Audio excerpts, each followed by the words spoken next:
So hello my dear friends, welcome to the Indian advance studies. आज मैं आपको इस वीडियो में बताने वाली हूँ JKPSC के बारे में पूरा डिटेल्स में कि इसके प्रोसेस कैसे और किस तरह से होते हैं।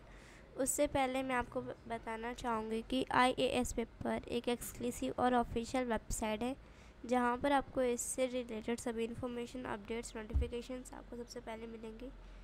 तो फिर पहले मैं यहाँ पर सर्च करूँगी।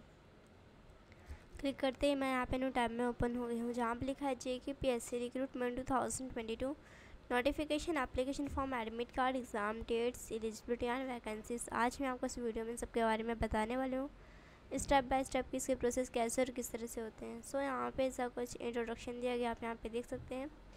फिर हम आते हैं लेवल ऑफ कंटेंट में, जैसे कि अगर आपको किसी भी टॉपिक के बारे में जानना, जैसे कि व्हाट इज़ JKPSC या फिर इसका highlights, dates, notification, exam dates, preparation tips, result, cut off, इन सब में से और आपको किसी भी टॉपिक के बारे में जानना हो तो फिर आप उस टॉपिक पे क्लिक कीजिएगा, अपने पेज में ओपन हो जाएंगे और आपके सारे डाउट्स क्लियर हो जाएंगे। जैसे कि यहाँ पे व्हाट इज़ JKPSC क्या है, कब स्टार्ट होगा, इसमें कितने वैकेंसी से कितने पोस्ट हैं और इसका फुल फॉर्म क्या है, उन सब के बारे में यहाँ पे दिया गया है। फिर हम आते हैं हाईलाइट्स में, जैसे कि यहाँ पे दिया है name of the exam, level of exam, frequency, mode of examination, application form, medium, purpose, official website, बहुत सारे यहाँ पे हाईलाइट्स में दिया गया है। फिर हम आते हैं नोटिफिकेशन में।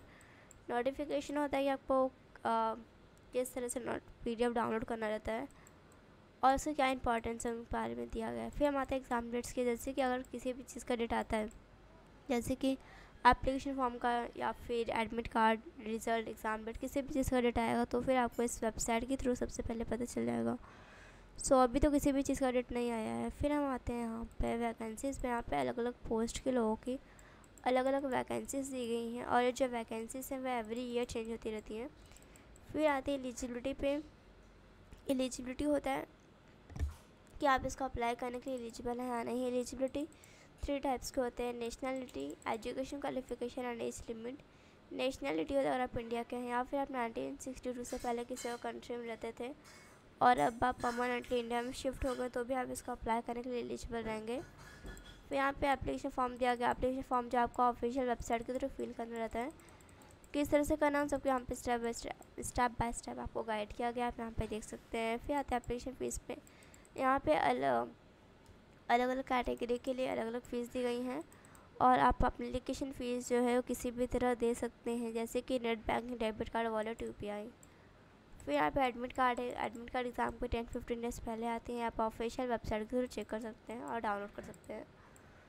यहाँ पे दिया गया है कि एडमिट कार्ड के अंदर क्या क्या इन्फॉर्मेशन रहता है, जैसे कि आपका नेम रहेगा, name of the exam, post applied, photograph, centre, parents name, ये सारी इन्फॉर्मेशन दी रहती है एडमिट कार्ड के अंदर। फिर यहाँ पे एग्ज़ाम सेंटर दिया गया कि आपको एग्ज़ाम सेंटर कहाँ जाएगा, श्रीनगर है, जम्मू है, इन सब में से किसी भी प्लेस में आपका एग्ज़ाम सेंटर जा सकता है। फिर हम आते हैं एग्ज़ाम पैटर्न में। एग्ज़ाम पैटर्न होते हैं आपको कितने मार्क्स से क्वेश्चन आएंगे, कितने क्वेश्चन आएंगे, आपको कितना टाइम मिलेगा, उन सब के बारे में यहाँ पे दिया गया है।